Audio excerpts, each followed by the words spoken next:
Well, good morning and welcome to today's webinar. I'm delighted to be joined this morning by Ola McGee and Samantha Randall, who are employment solicitors here at Palmers. And as you can see, our webinar is all about Brexit and employment. So we're going to have a presentation initially from Ola, and we'll then come back for a live Q&A to take any questions that you might have, and Samantha's on hand as well to handle some of those questions. If you're familiar with Zoom, please use the Q&A option on your toolbar to put any questions forward that you'd like to have answered at the end of the session today, and we will try and answer as many of those live as we can.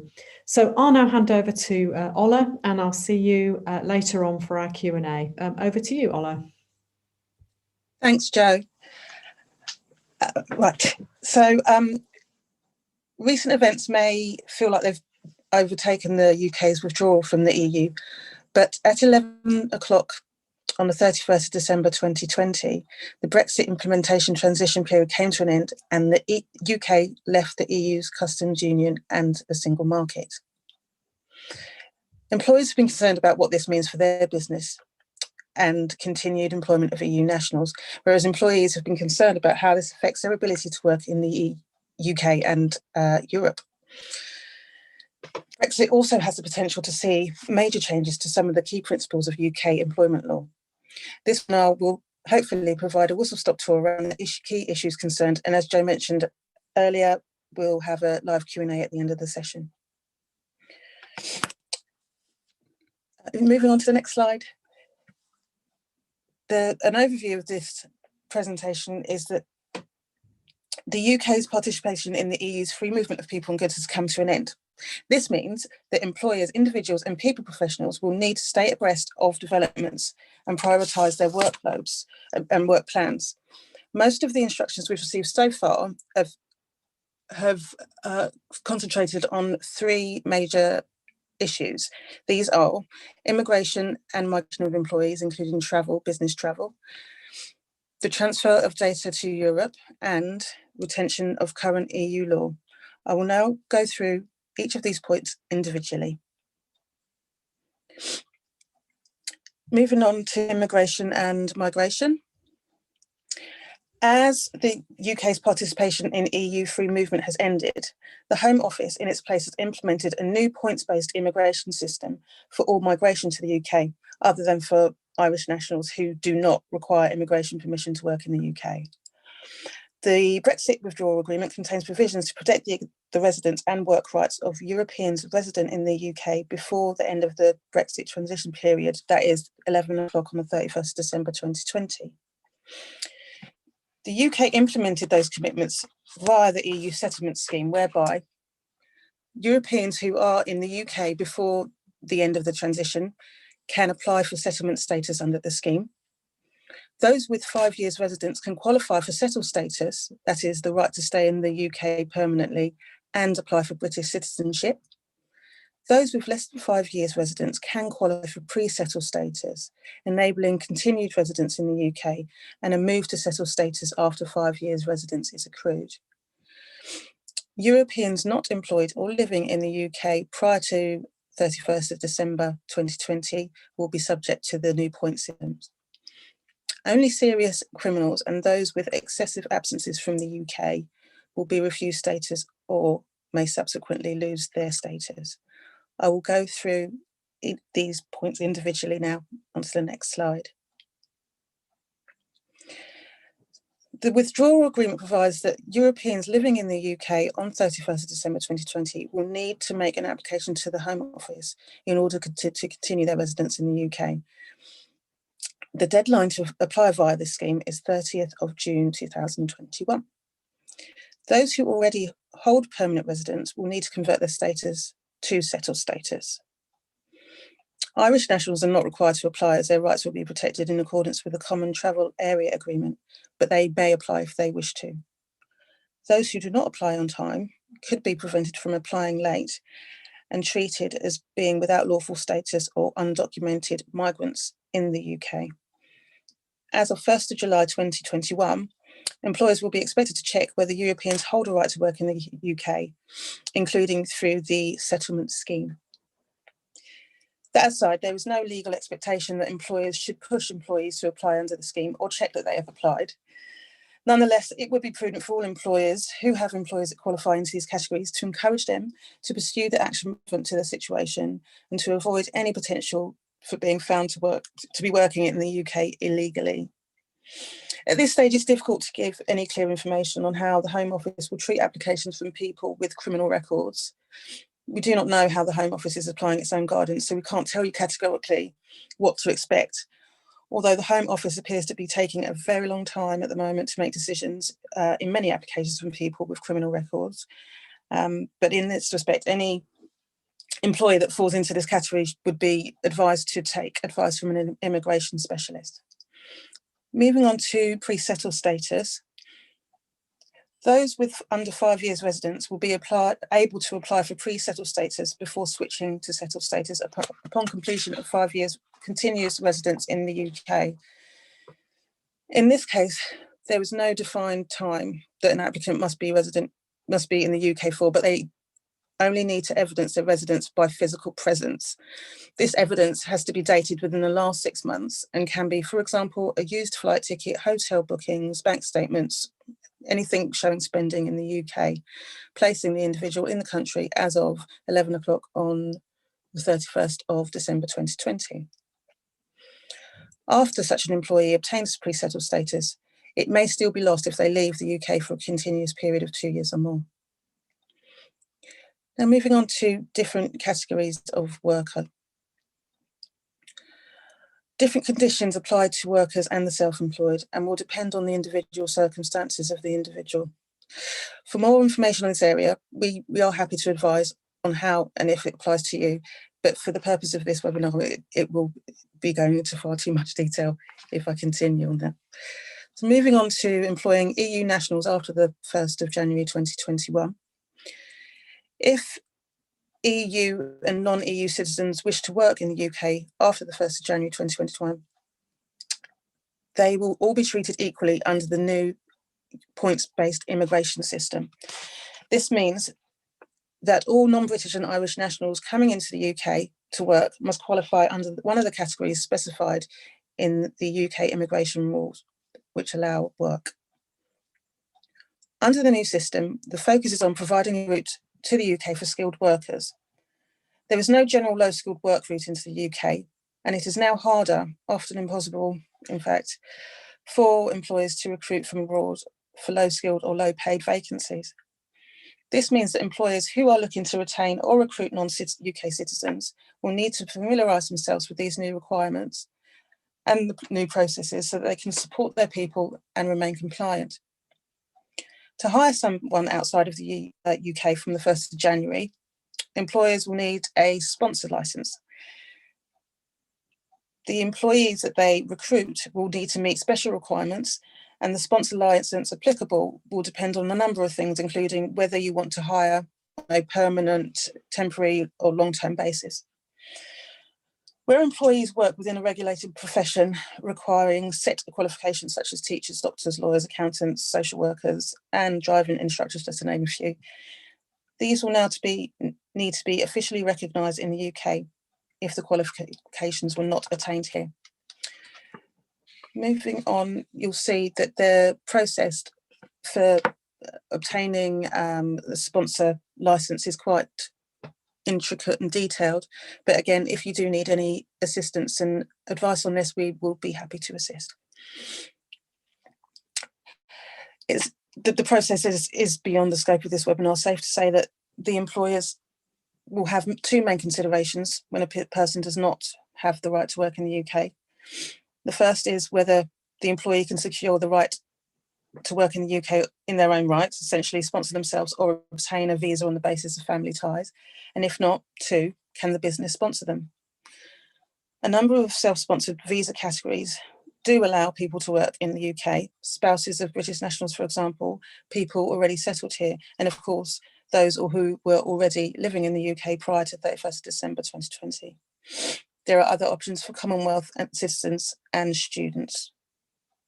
Moving on to UK employees working in the EU.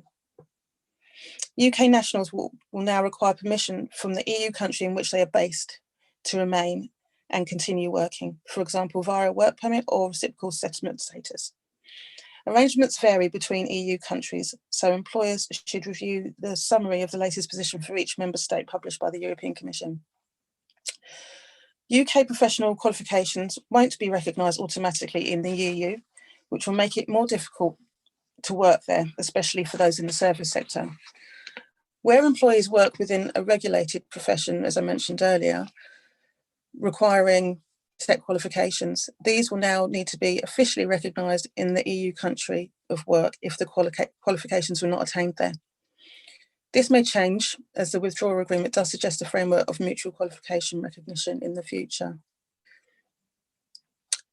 Apart from the immigration aspects of this scenario, other matters relate to tax, and that's again outside of the scope of this webinar, but you would be advised to speak to a tax specialist if that situation applies to you. Moving on now to the right to work in the UK, obviously it is established law that on offering someone a job, you need to obtain proof that they have the right to work here. If you do not, you could be issued with a fine of up to £20,000. With respect to checking the right to work in the UK for EU nationals who were employed on and before 31st December 2020, the Home Office has taken a policy decision that employers will be required to carry out checks and will not be required to carry out retrospective checks. This is despite the fact that many EU nationals who will have been employed here before they will not yet have unlimited immigration permission on 1st January 2021. For example, they may have been granted or would be eligible for pre-settled status rather than settled status. Further, the government has announced that there will be no change to the current way that employers must carry out the right to work checks for such individuals until the 30th of June 2021, the same date as the deadline for applying under the settlement scheme. Moving on to UK-based employers employing EU nationals based in the EU. In this case, if the EU national had previously lived in the UK and has acquired settlement status under the EU settlement scheme, or has, for example, dual British citizenship, they can return to work in the UK for shorter extended periods, including indefinitely. However, for those with settlement status, note that they may lose their settled status if they spend 5 years or more outside of the UK.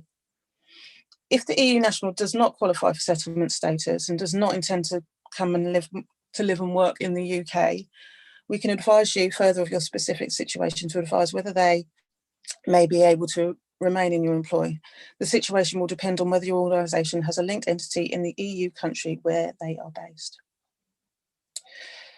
Moving on to business travel, EU and Swiss citizens who are travelling to the UK for work will now need to comply with the new business visitor rules. The UK no longer accepts national ID cards for entry into the UK for EU and Swiss citizens.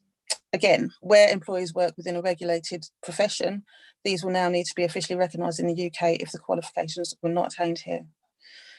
From an HR perspective, employers should assist these employees by preparing communications to advise them about entry and documentation requirements for visits to the UK. And it is really critical to make these preparations prior to travel.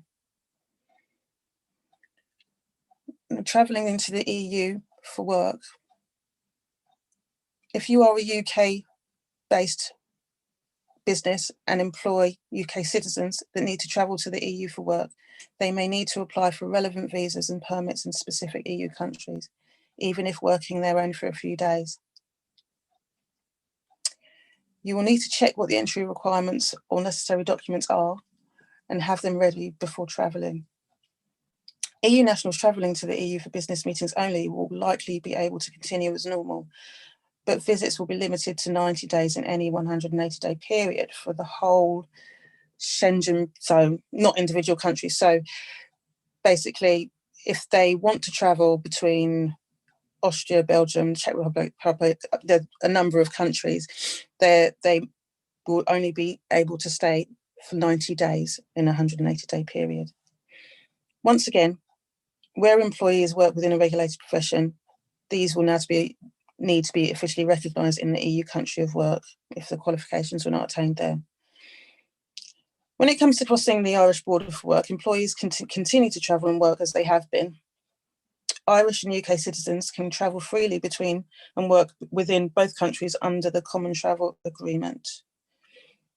The Common Travel Agreement does not apply to other EU citizens, however, and non-Irish EU citizens entering Northern Ireland from Ireland are now subject to the same immigration rules as would be the case for entry into other parts of the UK. So moving on to the next slide, it's regarding data protection and cross-border transfer of employee data.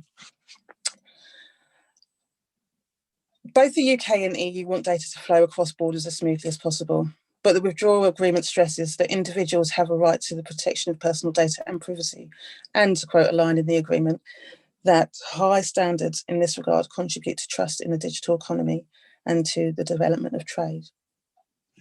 The EU GDPR regulations have been incorporated into UK domestic law as UK GDPR regulations.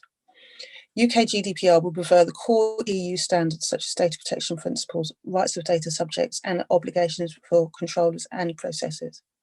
Employers in the UK who transfer employee data across borders to the EU should therefore generally continue to implement the EU GDPR compliance standards and follow the ICO's guidance, which will be updated to reflect necessary changes.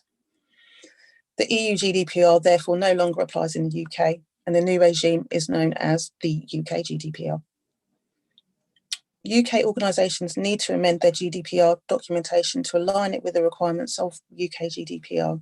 In particular, Article 30 records privacy notice, DPIAs, DSARs, and transborder data flow documentation will all need to reflect the UK's independent jurisdiction and the specific scope and wording of UK GDPR. Any UK organisation that offers goods and services to or monitors the behaviour of EU residents will also have to comply with the EU GDPR and will reflect this in its process documentation. Moving on to legislation.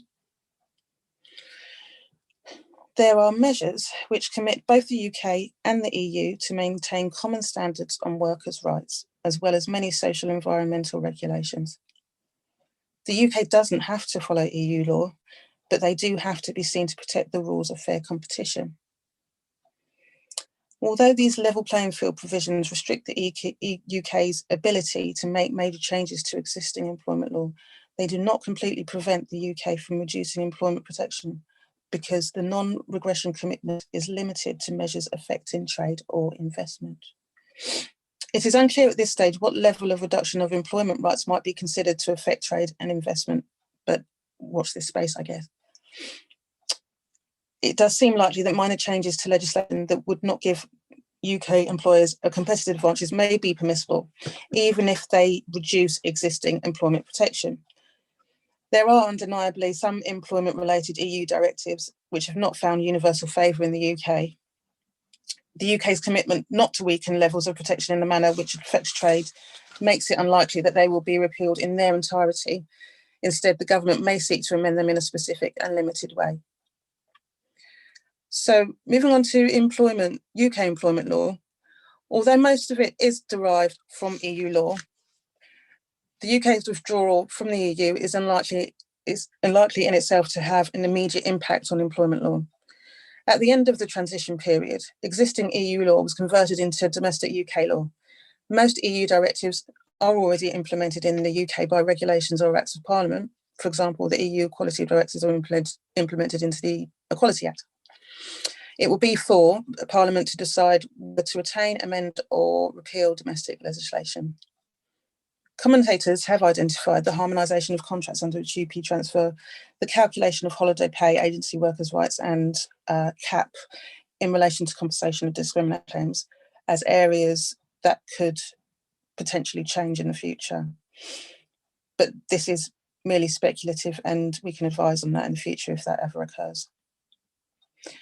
In terms of the current state, moving on, there are many areas of domestic law that are derived from EU law and have been heavily influenced by decisions of the European Court of Justice. For example, working time, GP and discrimination. Under the Withdrawal Act, UK courts are not now bound by a new decision of the ECJ made after 31st December 2020. The UK Supreme Court, the Court of Appeal of England and Wales, the Court of Appeal of Northern Ireland and the Inner House of the Court of Session in Scotland will be bound by ECJ decisions made before the end of the transition period, known as retained ECJ case law. And this will be to the same extent as the Supreme Court is bound by its own case law. These courts then can therefore depart from retained ECJ case law only in limited circumstances where it appears right to do so. This power, however, does not extend to the High Court or the Employment Appeals Tribunal. UK courts will still be bound by the normal doctrine of precedent. However, regarding decisions of more senior UK courts relating to retained EU case law, this development gives greater scope for separation from retained EU case law and may cause uncertainty, leading to re-litigation of established legal principles. We anticipate that, as mentioned before, in particular under case law under GP and the working time regulations, may be vulnerable to challenge. Moving on to the European Courts of Justice, this will remain as the ultimate arbiter of European law. However, the EU has agreed that the ECJ should not play a direct role in policing the governance of the agreement in the future. The ECJ will remain as is in Northern Ireland, which has a special status under the terms of the Brexit withdrawal agreement. Northern Ireland will also remain subject to the EU single market and customs union rules, which means the ECJ will remain the highest legal authority there.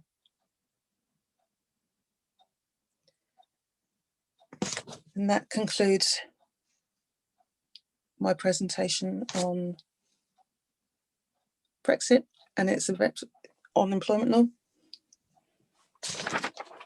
Great, thanks very much, Ola. Okay, I think we've got a couple of questions which you've got, which were sent in, Samantha. Do you want to just put those out? Yeah, so first question for you, Ola, is just in relation to sponsorship. And yes. So the minimum salary requirements for an employer to sponsor a worker? That's a good question. There are three key criteria for sponsoring a worker, and it's normally restricted to jobs at A level or above, and the employer has to be willing and able to meet strict minimum requirement salary of £25,600, and they can only sponsor a worker if there is a genuine vacancy, and they may need to provide evidence of that. Great. And I've just got one other question for you, and that's really about the employment law as a whole in terms of what potential changes could you see on the horizon following Brexit in relation to employment law and the different areas specifically? Okay, I touched on these during the talk. I think mainly TUPE, the government might seek to make these more business friendly. For example, by relaxing consultation provisions or giving employers more freedom to harmonise terms and conditions post-transfer. Agency working regulations, sometimes they've been known to be complex and unpopular, so I would see that they would potentially be in the running.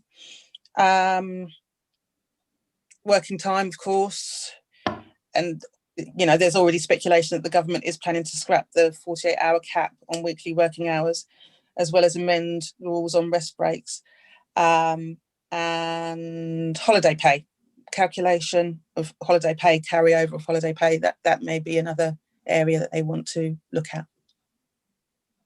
Perfect. So I think that concludes the questions that I've received in. So I don't know if there's any more questions out there. I don't think so. I think we pretty much covered everything. So just to let everybody know who's watching this, that we will make an on-demand version of this with the slides available on the website later today. And if you've attended the webinar, we'll drop you an email to let you know. That might be quite useful if you need to refer back to that very complicated slide about sponsorship and have a look at that in more detail.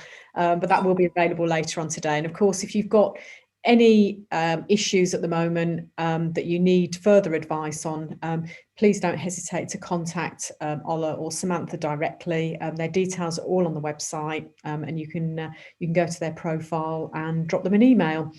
Just to say thank you very much to you both for your contribution today. Really appreciate it. And we look forward to our next one. Thank you.